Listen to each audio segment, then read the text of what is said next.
Hi hello welcome back to Edupod. നമ്മളിനി കുറച്ച് objective type questions അല്ലെങ്കിൽ ഈ വൺ വേർഡ് ടൈപ്പ് ക്വസ്റ്റ്യൻസ് ആണ് ഡിസ്കസ് ചെയ്യാൻ പോകുന്നത്. എനിക്കൊന്ന് കൂടുതലായിട്ടും എല്ലാം പഠിച്ചു കഴിഞ്ഞ് നമ്മൾ അവസാനം ചിലപ്പോൾ പെട്ടുപോകുന്ന ചില ഏരിയ ആണ് വൺ വേർഡ് ക്വസ്റ്റ്യൻസ് എന്ന് പറയുന്നത്. അപ്പോൾ കുറച്ച് മുമ്പത്തെ കാലത്ത്, അതായത് കുറച്ചധികം വർഷം മുമ്പ് ചോദിച്ചിരുന്ന ചില പ്രധാനപ്പെട്ട PYQ ക്വസ്റ്റ്യൻസ് നമുക്ക് റിപ്പീറ്റ് ചെയ്ത് ഇപ്പോഴും കണ്ടുവരാറുണ്ട്. അതായത് ഈ തിയറി പോർഷനിലൊക്കെ നമ്മൾ ശ്രദ്ധിക്കപ്പെടാതെ പോകുന്ന തരത്തിലുള്ള ക്വസ്റ്റ്യൻസ് ഒക്കെ നമ്മൾ കണ്ടുവരാറുണ്ട്. അപ്പോൾ നമ്മൾ ടെക്സ്റ്റ് ബുക്ക് വായിക്കുന്ന സമയത്തോ നോട്ട് എഴുതുന്ന സമയത്തോ ഒന്നും കാര്യമായിട്ടുള്ള പ്രാധാന്യം കൊടുക്കാതെ നമ്മൾ അവോയ്ഡ് ചെയ്തു പോകുന്ന ചില ഭാഗങ്ങൾ വൺ വേർഡ് ആയിട്ട് ചിലപ്പോൾ ചോദിച്ച് നമ്മളെ കുഴപ്പിക്കാറുണ്ട്. അപ്പോൾ അങ്ങനത്തെ ചെറിയ കുറച്ച് ക്വസ്റ്റ്യൻസ് ആണ് ഇപ്പോൾ പരിചയപ്പെടുത്താൻ പോകുന്നത്. ജസ്റ്റ് ഒന്ന് ശ്രദ്ധിക്കാം. Who advocated the theory of sociological imagination? Theory of sociological imagination എന്നുള്ള ഒരു ആശയം, അതിനെക്കുറിച്ച് വാദിച്ചത് ആരാണ് എന്നുള്ളതാണ്. ആരാണെന്നുള്ളത് എല്ലാവർക്കും അറിയണം. ജസ്റ്റ് ഒന്ന് കമന്റ് ചെയ്യുക. ഒന്നാമത്തെ ആരാണ് നമ്മൾ എപ്പോഴും പറയാറുള്ളതാണ്. ഇത് റിപ്പീറ്റ് ചെയ്ത് ഞാൻ എല്ലാ സെക്ഷനിലും കൊണ്ടുവന്ന് പറയുന്നത് നിങ്ങളിത് മറന്നു പോവാതിരിക്കാനാണ്. മറ്റാരുമല്ല, സി റൈറ്റ് മിൽസ് ആണ്. CW മിൽസ് എന്നും നമ്മൾ ഇദ്ദേഹത്തെ എഴുതാറുണ്ട്.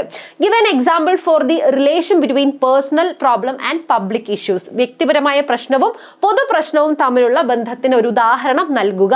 നോക്കുക, ഇത് എന്താണ് എന്നുള്ളതല്ല ചോദിച്ചത്. ഈ ഒരു ചോദ്യം നിങ്ങളോട് വിട്ടുപോകരുത്. കാരണം ഇവിടെ എന്താണ്, ഗിവ് ആൻ എക്സാമ്പിൾ ആണ് കേട്ടോ. ഒരു ഉദാഹരണം നൽകാനാണ് പറഞ്ഞത്. അല്ലാതെ വ്യക്തിപരമായ പ്രശ്നവും പൊതുപ്രശ്നവും തമ്മിലുള്ള ബന്ധത്തിന് എന്ത് പേര് പറയുന്നു എന്നാണ് ചോദ്യമെങ്കിൽ നമുക്ക് അതിന് എന്ത് ഉത്തരം കൊടുക്കായിരുന്നു? അത് സമൂഹശാസ്ത്ര സങ്കല്പമാണ് എന്നുള്ള രീതിയിൽ നമുക്ക് ഉത്തരം കൊടുക്കായിരുന്നു. ഇവിടെ ചോദ്യം അതല്ല, അതിനൊരു ഉദാഹരണം നൽകാനാണ്. നമ്മളുടെ ടെക്സ്റ്റ് ബുക്കിൽ കൃത്യമായിട്ട് പറയുന്ന ഉദാഹരണമാണ് ഇന്ദിര ആവാസ് യോജന. അപ്പൊ ഇത് വിട്ടുപോകരുത്. ചില വർഷങ്ങളിൽ ഇത് വൺ വേർഡ് ആയിട്ട് ചോദിച്ച് കാണാറുണ്ട്, ഇന്ദിര ആവാസ് യോജന. അപ്പൊ ഇത് ഇന്ദിര ആവാസ് യോജന എന്തൊരു ഉദാഹരണമാണ്? നമ്മുടെ സമൂഹശാസ്ത്ര സങ്കല്പനം. അതായത് വ്യക്തിപരമായ പ്രശ്നവും പൊതുപ്രശ്നവും തമ്മിലുള്ള ബന്ധത്തിന് ഒരു ഉദാഹരണമായിട്ട് നമ്മുടെ ടെക്സ്റ്റ് ബുക്കിൽ പറയുന്ന കാര്യമാണ് ഇന്ദിര ആവാസ് യോജന. അത് മറന്നുപോകരുത്, വിട്ടുപോകരുത്. ഇനി അതുപോലെ തന്നെയാണ് who is the father of social physics. ഈ ഒരു ടേം ഓർത്തു വെക്കുക. സോഷ്യൽ ഫിസിക്സിന്റെ പിതാവ് ആരാണ് എന്നുള്ളതാണ് ചോദ്യം. അതാരാണ്?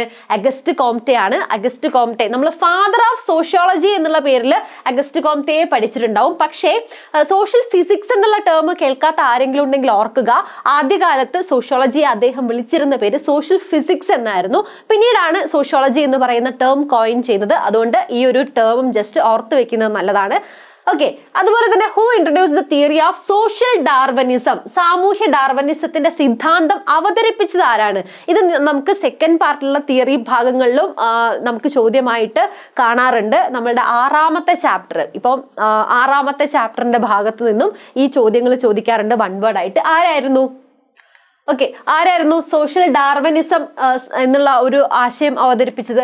മറ്റാരുമല്ല, ഹെർബർട്ട് സ്പെൻസർ ആണ്. ഹെർബർട്ട് സ്പെൻസർ, മറന്നുപോരുത്, ഹെർബർട്ട് സ്പെൻസർ ആണ്. And next question, a European intellectual movement of the late 17th and 18th centuries. 17ഉം 18ഉം നൂറ്റാണ്ടുകളുടെ അവസാനത്തിലെ ഒരു യൂറോപ്യൻ ബൗദ്ധിക പ്രസ്ഥാനത്തിന്റെ പേര്, ഒരു യൂറോപ്യൻ ഇന്റലക്ച്വൽ മൂവ്മെന്റിന്റെ പേരാണ്. ഏത് സെഞ്ചുറിയിലെ? 17th and 18th സെഞ്ചുറിയിലെ ഈ ഒരു മൂവ്മെന്റിന്റെ പേരാണ് ചോദിച്ചിട്ടുള്ളത്. ഏതാണത്? എൻലൈറ്റൻമെന്റ് അഥവാ ജ്ഞാനോദയം അത്തരം ഒരു പ്രധാനപ്പെട്ട മൂവ്മെന്റ് ആയിരുന്നു. ഇനി നോക്കുക, industrial revolution began in which country. വ്യാവസായിക വിപ്ലവം ആരംഭിച്ചത് ഏത് രാജ്യത്ത് നിന്നാണ്? ഇതൊക്കെ വളരെ സിമ്പിൾ ആയിട്ടുള്ള ക്വസ്റ്റ്യൻസ് ആണ്. പക്ഷേ ചിലപ്പോൾ നമുക്ക് ചോദിച്ചു കഴിഞ്ഞാൽ നമ്മൾ തപ്പിപ്പോകുന്ന ക്വസ്റ്റ്യനും കൂടി ആയതുകൊണ്ടാണ് ഇവിടെ പറയുന്നത്. എവിടെ നിന്നാണ്? ഇംഗ്ലണ്ടിൽ നിന്നാണ് അത് ആരംഭിച്ചത്. Next, who advocate the view that factories are virtually prisons. ഫാക്ടറികൾ ഫലത്തിൽ ജയിലുകളാണെന്ന കാഴ്ചപ്പാട് ആരാണ് വാദിച്ചത്? ഈ ഒരു ഫാക്ടറികൾ എന്ന് പറയുന്നത് അത് ജയില് പോലെയാണെന്ന് വാദിച്ചത് ഏത് സമൂഹ ശാസ്ത്രജ്ഞനാണെന്നുള്ളതാണ്? കാൾ മാക്സ് ആണ് കേട്ടോ. കാൾ മാക്സ് ആണ് അതിന്റെ ആൻസർ വരുന്നത്. And the study of production and distribution of goods and services is called. ചരക്കുകളുടെയും സേവനങ്ങളുടെയും ഉൽപാദനത്തിന്റെയും വിതരണത്തിന്റെയും പഠനത്തെ എന്ത് വിളിക്കുന്നു? ചരക്കുകളുടെയും സേവനങ്ങളുടെയും ഉൽപാദനത്തെയും വിതരണത്തിന്റെയും പഠനത്തെ വിളിക്കുന്ന പേര് എന്താണ്? മറ്റൊന്നുമല്ല, സാമ്പത്തിക ശാസ്ത്രമാണ്. Who studied suicide using scientific method? നോക്കുക, നമ്മൾ അവസാന ഭാഗത്തേക്ക് പഠിക്കുന്നുണ്ട്, ഈ ഒരു തിയറിസ്റ്റിനെ കുറിച്ച് പഠിക്കുന്നുണ്ട്. ആത്മഹത്യയെ ശാസ്ത്രീയ രീതി ഉപയോഗിച്ച് പഠിച്ചത്, ആത്മഹത്യയെ കുറിച്ച് പഠിച്ചത് ആരാണ്? എമൈലി ദുർഖൈമാണ്. ഓർമ്മിക്കണം, മറന്നുപോരുത്. Next, the European intellectual movement which gave importance to rationalism. യുക്തിവാദത്തിന് പ്രാധാന്യം നൽകിയിട്ടുള്ള യൂറോപ്യൻ ബൗദ്ധിക പ്രസ്ഥാനം ഏതായിരുന്നു?